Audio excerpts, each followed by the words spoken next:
We're going to have a lot of fun. It's going to be very informal. We're going to talk about some really interesting topics.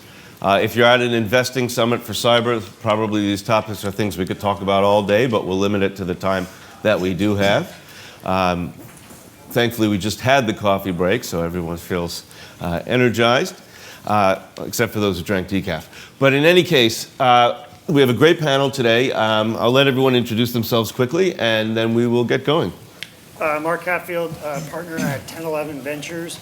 We're a security-focused venture firm, stage agnostic, so we can go early, mid, late growth, and we're focused globally. So we'll invest in kind of all the cyber centers around the world, so Five Eyes, Western Europe, Israel, and Singapore.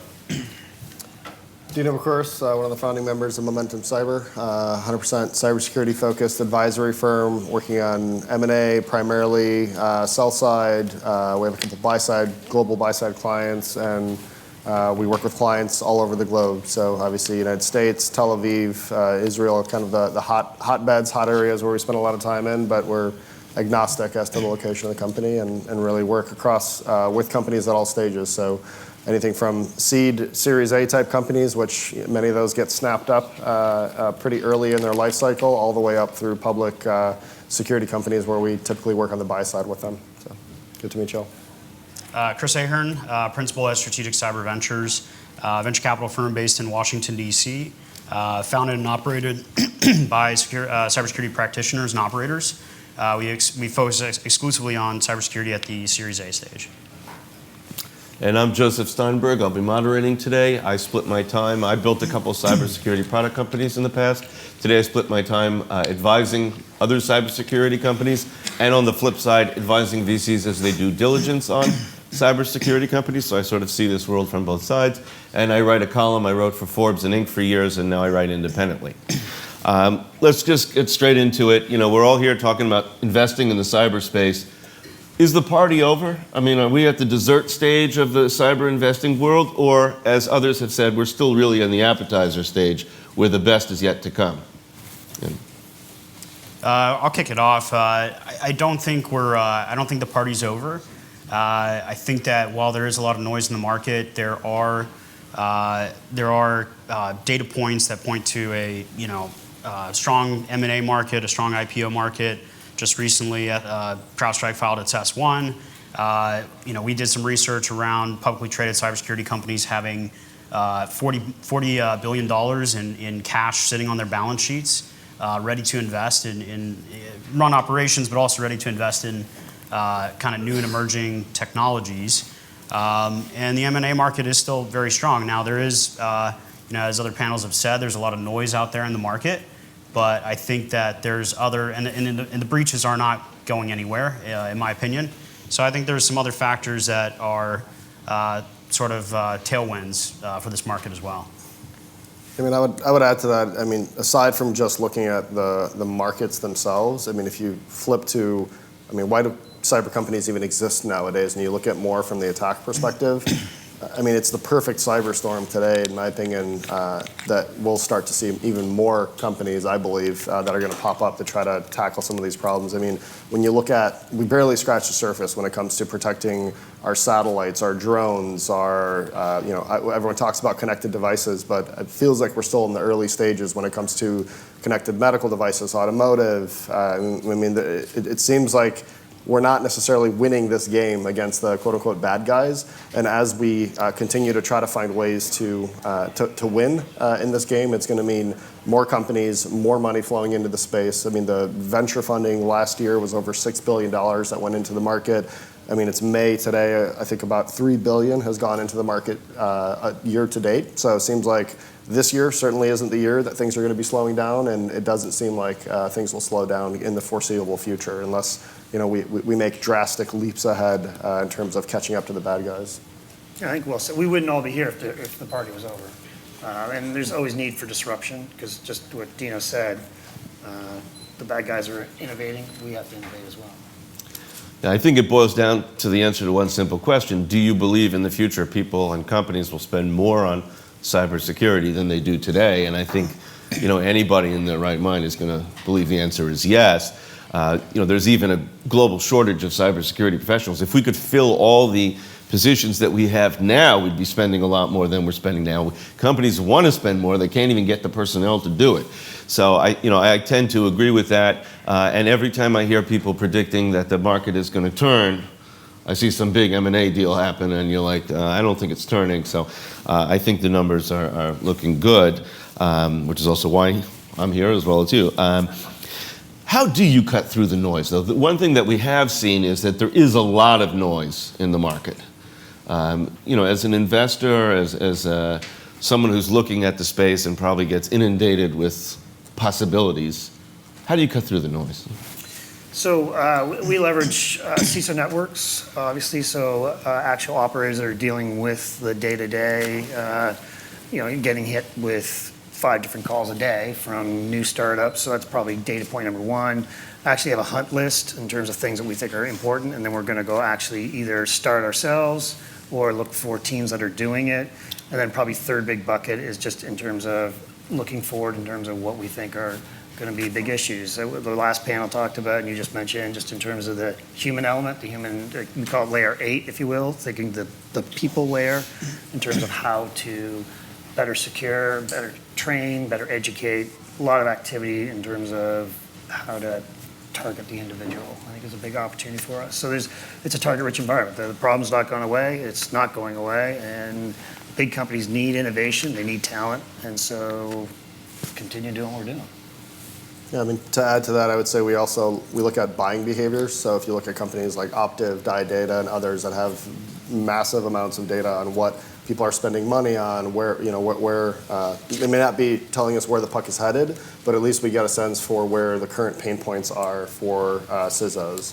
Also, we look at what the either large security public players are looking for and looking to acquire, as well as the out-of-segment buyers. I mean, who would have predicted AT&T was going to be the home for Alien Vault? Who would have thought Allstate was going to spend almost $500 million on InfoArmor? I mean, we're trying to talk to more and more folks that are looking to invest more in security, look at the areas they're interested in spending more time and where they believe the puck is headed. So, I mean, it's kind of pulling together the sources that Mark mentioned and then just adding in as many different market data points as we can, and then we ultimately can triangulate on at least sectors that are of interest, and then to try to cut through the noise within any given hot subsector. There's probably 20, 30 companies that say they do the exact same thing.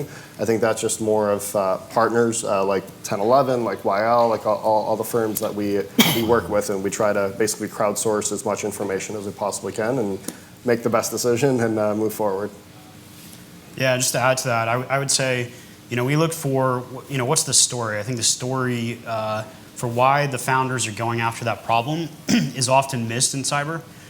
So is it a problem that you tried to solve or that you experienced when you were when you were a security analyst or a practitioner at a Fortune 500 company? Was this a problem that you were trying to solve when you were there and that you experienced while you were there? I think the story is often lost. I do think there's a bit of kind of chasing big sectors and hot sectors, whether that's SOAR, because we've had 2 huge acquisitions in that space in the past year and a half, or SCADA and industrial IoT, or just people chasing sectors where they think they'll get funding and thinking they'll get big exits. But to me, the story and the narrative matters just as much. Yeah, I think stuff is kind of simple, right? If you're solving a big problem and actually time to value for customers, for technology, it's simple, but it's hard, right? The technology, building it, I get all that, but just in terms of cutting through the noise, I think was your original question, it's CISO's getting hit with 10, 15 companies a day. How do you get actual value out of these companies? And so honing in on that is not that hard. Yeah, it's interesting because of my column, I get pitched, and I would say 10 to 15 per day is probably the minimum. Right. So you can imagine if you're seeing hundreds of companies a month, thousands and thousands a year, they're not all going to make it. What are the areas that you think are hot that we haven't seen so much in the press that are upcoming and we're going to see in the press later in 19 or in 2020? Areas that you're looking to invest in. Yeah, I mean, it's a great question. I think that quickly areas become overcrowded and kind of pumped and hyped up. I mean, even the word automation, a year ago it was kind of like a hot word, and now it's quickly becoming almost overused, and it's already becoming like kind of a buzzword. But it is, the underlying thesis and theme of automation, I think, is really interesting. I think cutting down on time and making things easier for analysts to use and to come to decisions faster, to investigate things faster. I think those are really interesting technologies.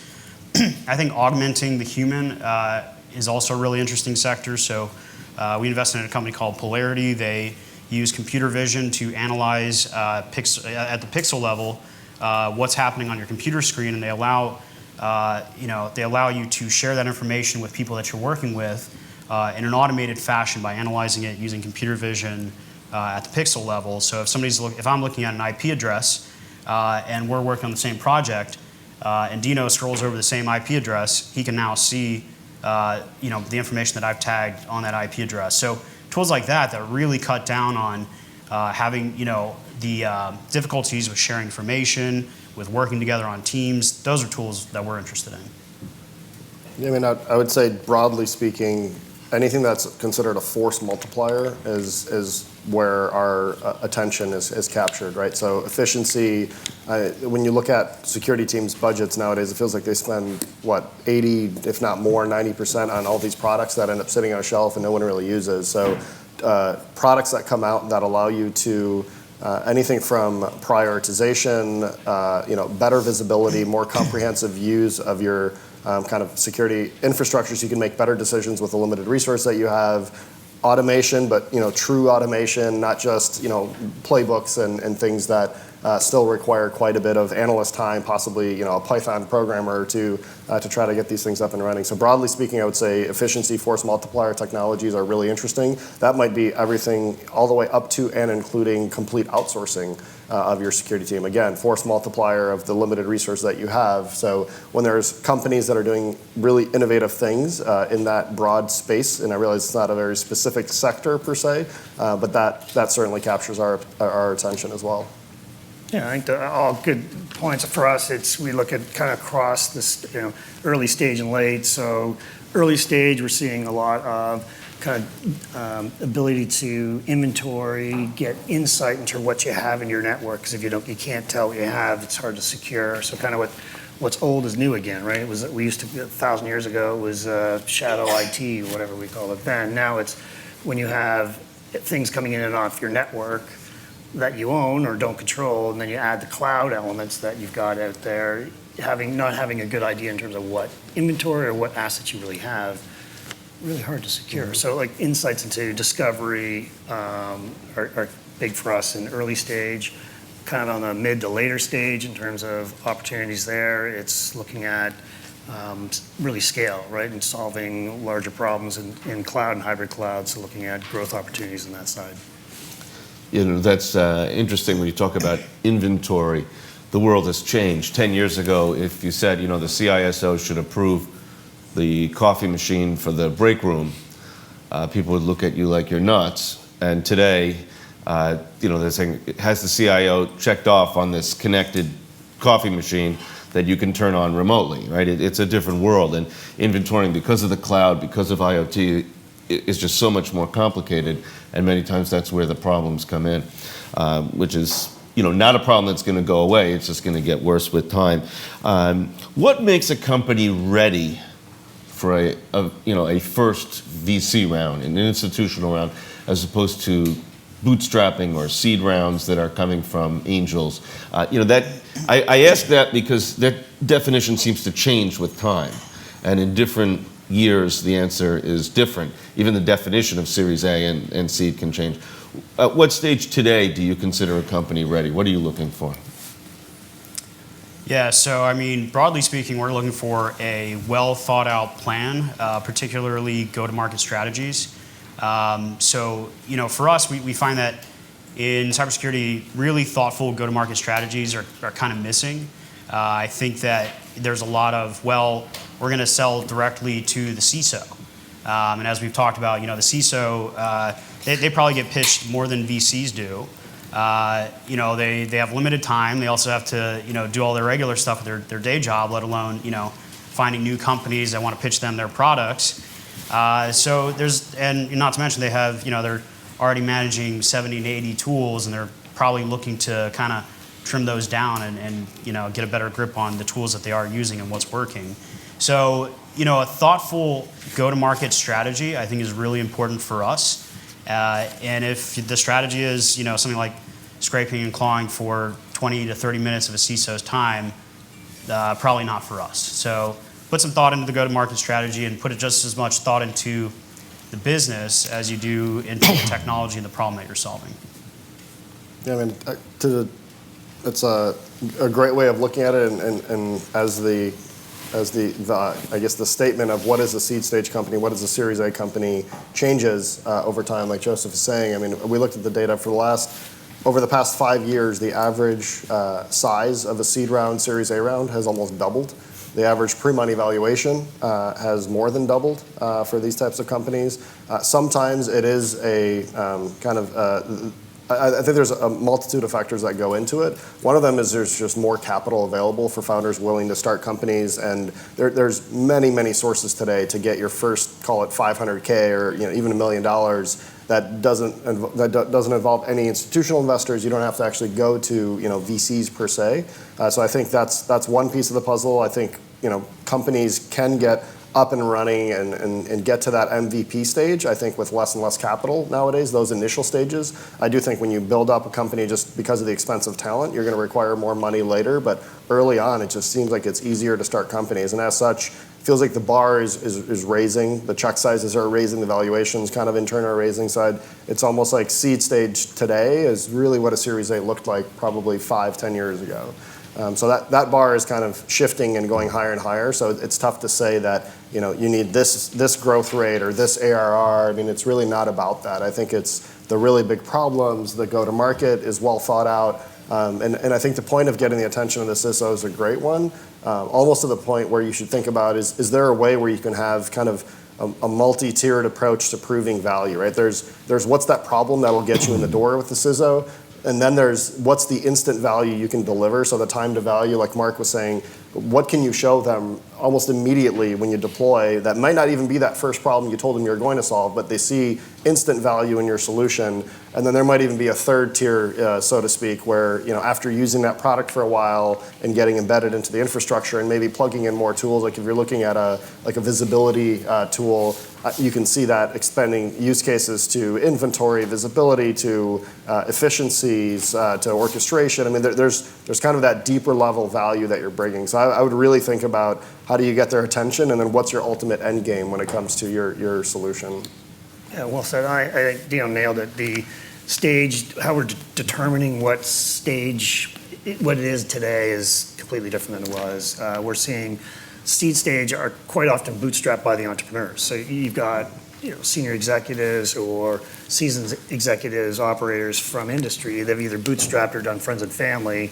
And that's really now the seed. And then the A really is coming in to give more of a market acceleration or at least market touch point. So it's, yeah, you nailed it. So it's the question of when are you ready? I think it's when the entrepreneur wants to go do something. There's enough capital now today that will fund awesome executives coming out of current security areas or CISOs. So capital's not the issue. It's speed, time to get things moving, really. And the competition's high, right? So we've not yet crossed paths yet on the early stage stuff, but it's competitive out there today. So you got amazing executives with great ideas. They're getting 4 or 5 term sheets. So it's the entrepreneur. It's swung in favor of the entrepreneur now. Which is also indicative of a market that's not slowing down. I mean, the party is continuing. We're still going. Yeah. Yeah. It's interesting because, Chris, you had alluded to before the go-to-market plans, and having been on the both sides of the table, helping the entrepreneurs and doing due diligence, that's usually the weakest point in the presentations that I see. And there's an irony to it, which is the people who come and say we're just going to sell to the CISOs who have not run companies before, I mean, that's very scary to me. Okay, just having been on this, so also it's just not going to happen, right? The sales cycle is going to be much longer than you expect, et cetera. But the people who have done it before and have run companies and do have that network of CISOs, they almost always have a much better go-to-market plan.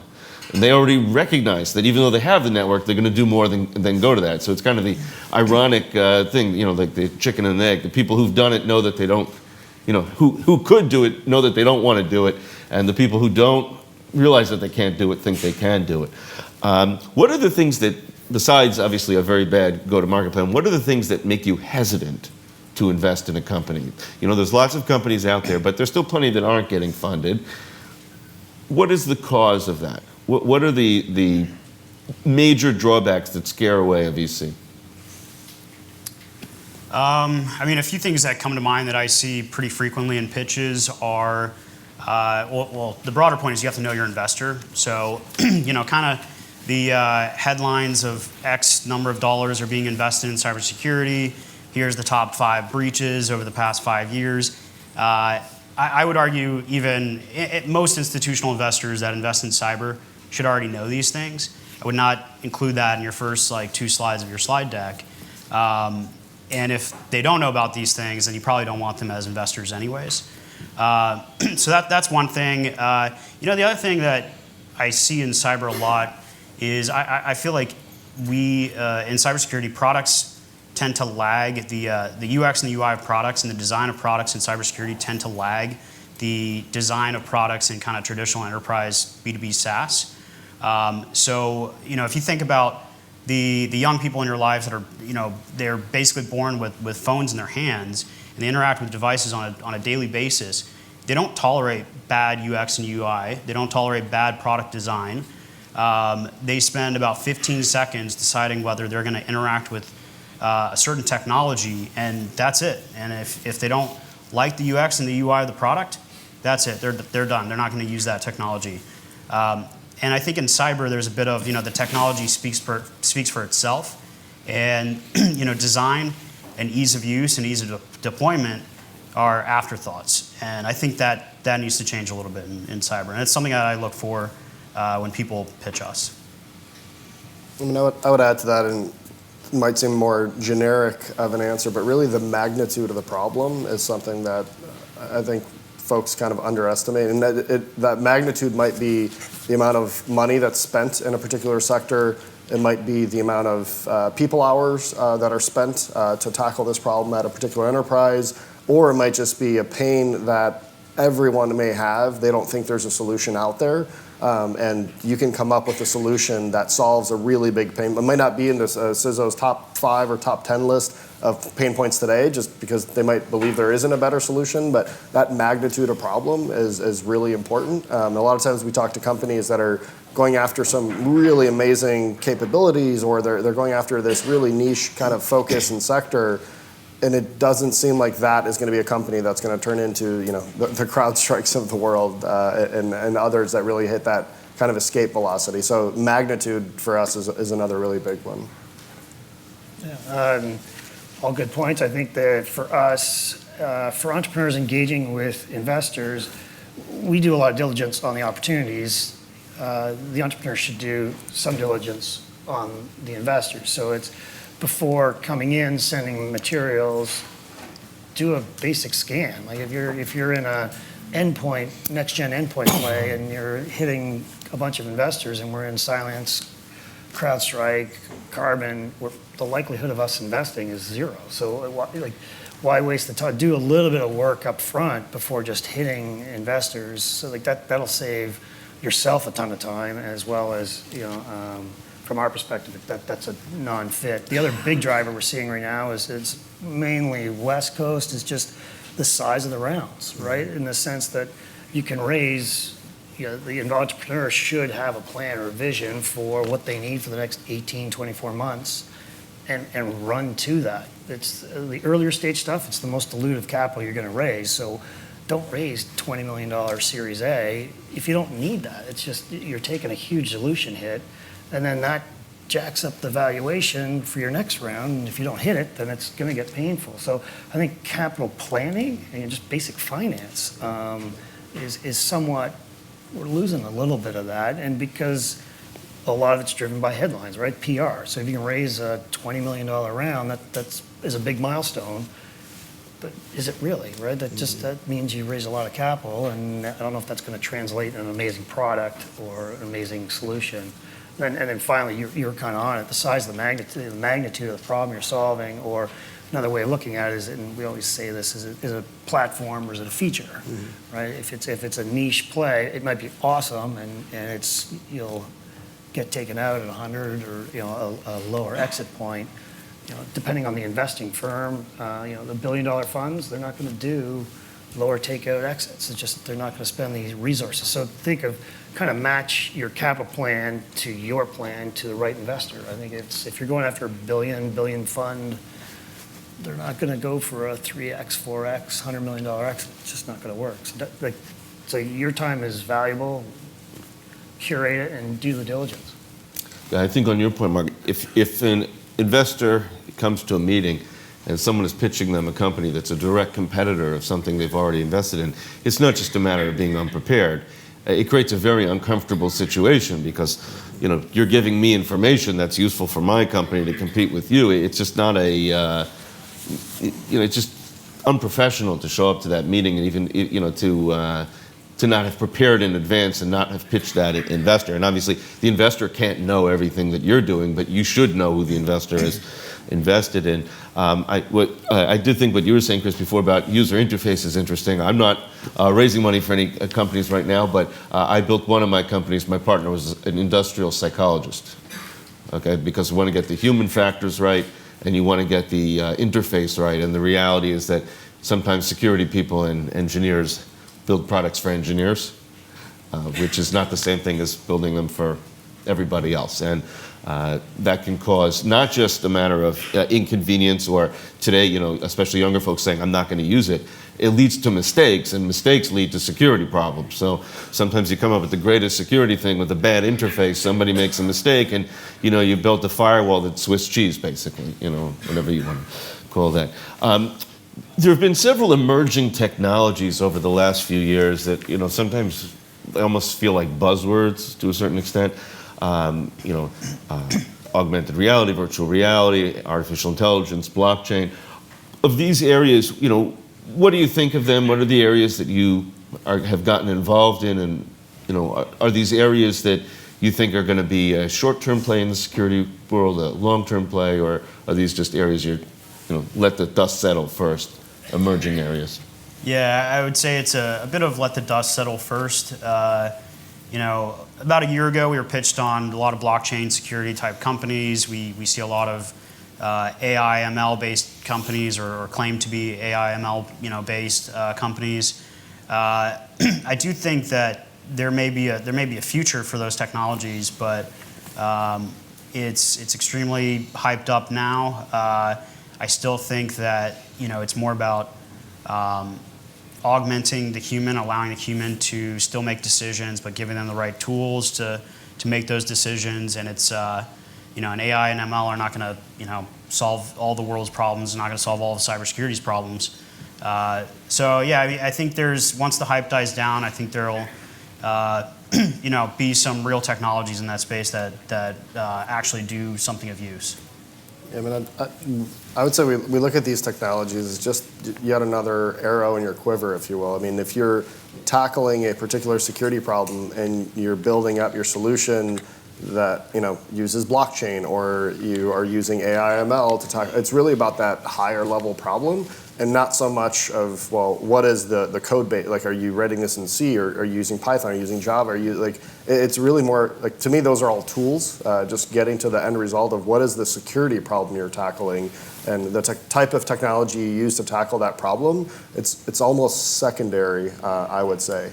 So while it looks great on PowerPoint, and when blockchain and kind of cryptocurrencies were hot, everyone threw blockchain on there. But ultimately, if you were still just tackling a basic identity problem using a slightly different tool set, I'm not really sure how much value that adds to the company other than a marketing value. I think the earlier stage, the marketing, earlier stage of companies, it is marketing, right? You're throwing on ML, AI, hybrid cloud, whatever the flavor of the day is. Earlier stage, but you're doing that to get above the noise, and I get that. But it's really what the company's trying to build. We've been successful with companies using ML for real problem solving. So we're in Darktrace. It's using machine learning for the network, and it's doing great. Cylance was AI for antivirus, and that did great as well. So there's actual applications and uses for the tool sets, if you will. But that's a tool set to get you to somewhere. It's not just you're not investing in an AI, whatever, automation, or you could put all the words together and be really exciting. Automation's another, you mentioned, Chris, earlier. It's a great capability or tool, but again, it's not the be-all, end-all. We were in Hexadite, sold to Microsoft, right? You guys helped us on that one. Quite honestly, most of the big CISOs were scared of automation, right? What's that mean? You're going to turn over the keys to the machines, and they're going to go fire on a bunch of things? No, thank you. And again, that was a while ago now. So automation has evolved, but again, tool sets to solve a bigger problem. Yeah. Right, I do see that trend also. There's a lot of products that help prioritize things for people using, computer intelligence, but in the end, there's still a human being making that final decision. We haven't gotten to the point where the AIs are making the decisions to, lock users out and shut down a system that's in production because it's likely, been compromised. There's still, an alert coming in, red alert, this is the most important of the 30 million alerts that came in today, so address this one so that the human deals with the right thing. But they're making the final decision at this stage of the game. And I think CISOs are very hesitant to become the first one to say, let the machine make the decision. Because if a production machine gets shut off when it shouldn't have gotten shut off, that could be the CISO's job. So, there's a lot of hesitation there. One of the things that has happened in the blockchain space specifically is you've had newer ways of raising money that we've seen out with these initial coin offerings and all sorts of derivatives of that. Last year that was all hype. Now already when people are raising money, there's actually got to be a real product there. It's sort of like the dot-com era of blockchain last year, and now is, hey, are you actually doing something? Do you guys touch that space at all, or have you, on that also waited to see the dust settle? For ICOs, no, we don't touch that at all. We certainly have been looking at blockchain capabilities, blockchain technology applied to, identity applied to, so leveraging that core, again, kind of going to Dino's point of what's the bigger piece. To answer your question, ICOs, no, it's kind of sitting on the sidelines and watching all the fun. So no. The fun and then the not so fun. Oh, yeah. Yeah. Yeah, I mean, the ICOs of last year and the year before, absolutely not. Interesting to see how that space evolves, and not saying we would never kind of work with, advise companies that are taking that path to raising funding. What we hear is a lot of companies that did ICOs are now looking for traditional sources of capital for their subsequent rounds.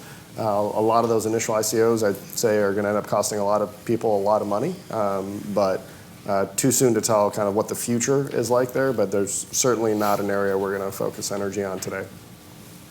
Yeah, kind of in the same bucket there.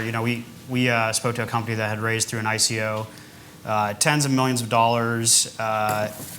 They spent several million to actually do the fundraising process of traveling the world and doing that actual fundraising process. Ethereum plummeted, and then there was very little money left for them to actually use. And then they were coming to raise a more traditional VC round, and it just wasn't the right fit for us. The whole process didn't really rub us the right way, and just didn't love that sort of approach and the optics of it. So probably not for us right now. Another question, geography. This panel, as well as some previous panels, mentioned the different hot areas in the world where you see security. Do you see any trends developing related to where companies are popping up? Are there areas, obviously Silicon Valley, you've got the East Coast here, you've got Israel, but are there places that people haven't been looking where you're starting to see really good companies emerge?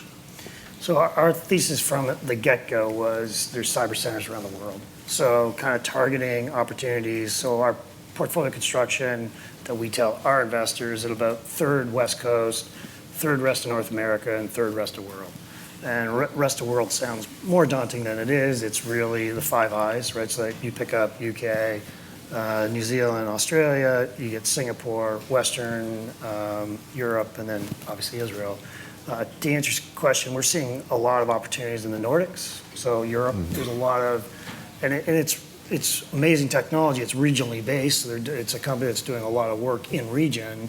And then and that's generally more on the later stage opportunities, but then the bet there becomes, can they execute out of that region? Can they come to the US? Can they come to UK? So yeah, we're seeing great opportunities globally. I think the trends are, the joke is in Silicon Valley, the VCs, they'll go as far as the Tesla charge will take them off Sand Hill Road. And that's kind of as far as they can go there, then that's as far as they'll look at opportunities. But you get out of that ecosystem, you're getting high quality opportunities at fair valuations, fair for the entrepreneur, fair for the investors. So we've been successful globally. Yes.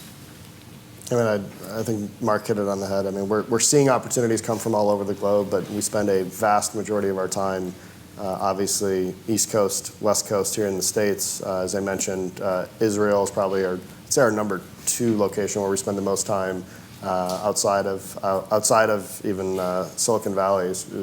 We've just found an incredible number of entrepreneurs and high quality talent coming out of that space, and sometimes they just don't have access to the same type of go-to-market expertise, marketing budgets in general, but you can really find some diamonds in the rough there.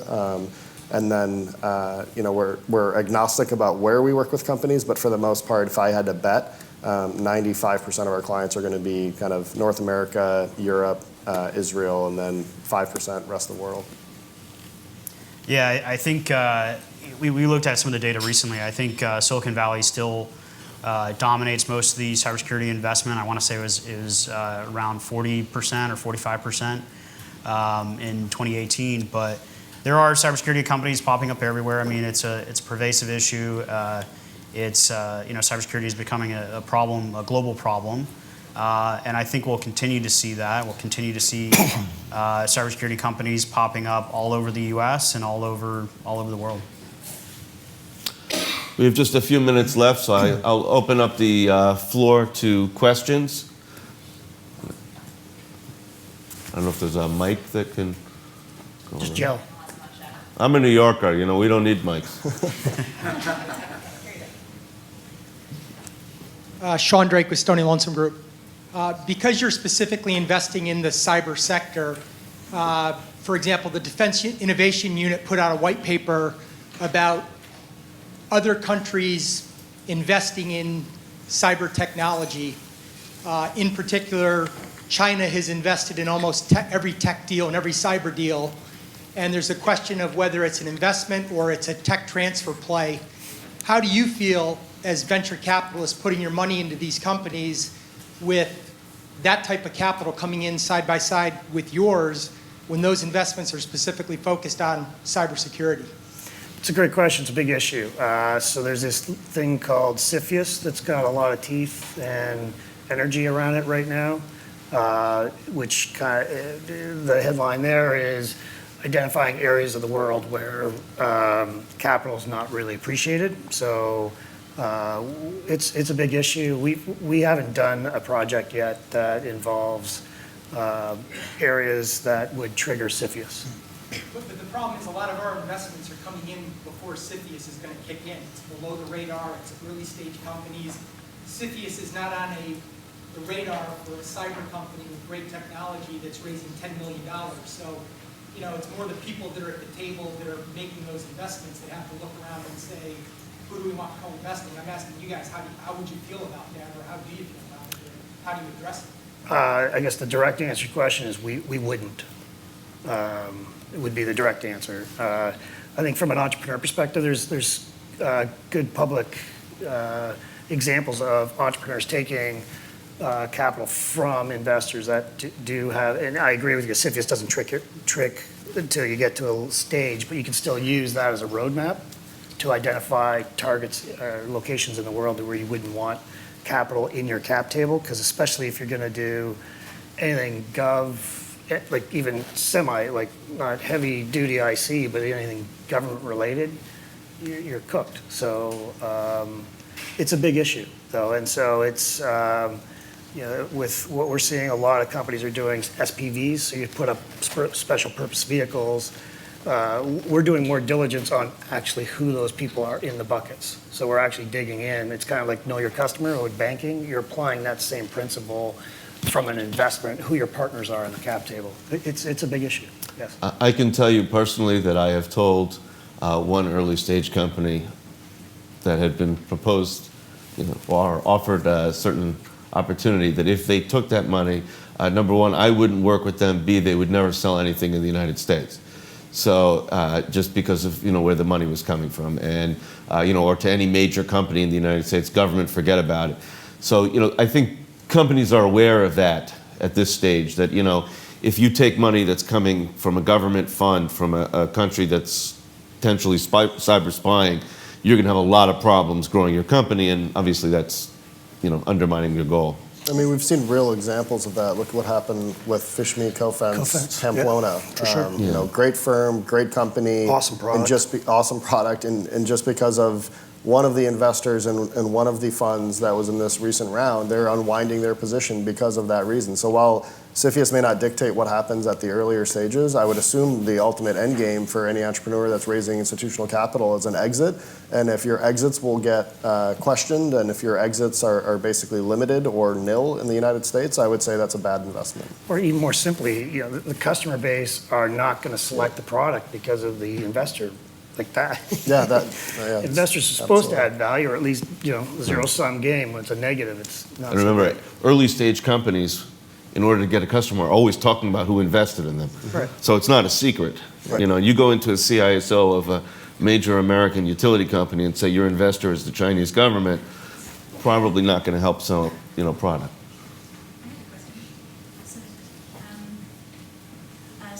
Sam Pascal with Business.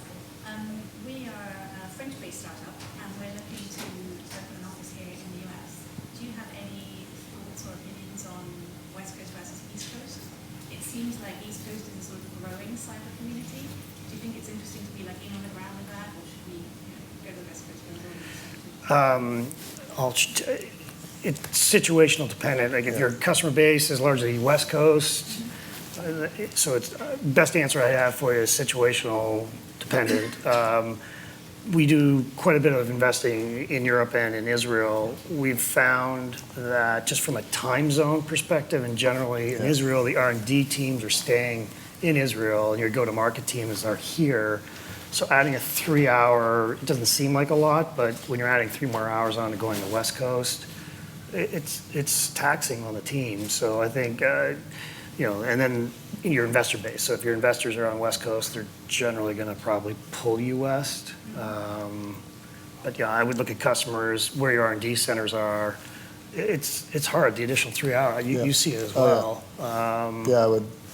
I completely agree. Think about the operations of your business first and foremost, and then of course number 2 I would say would be the investors and the location and whether or not they're willing to travel, and your kind of your target investors in that regard. But really, it's probably more about operations than anything else. And then maybe just what talent pool you're after. The Valley's hiring engineers in the Valley right now. I think it always was crazy, but it just seems to be getting, each year it gets harder and harder. So if you're targeting engineering talent, that's expensive. Joseph, I think we need to wrap it up. Well, if we get the signal to wrap it up and the clock is flashing 0, it's time to thank everybody on the panel. I think it was a great discussion. I'm around.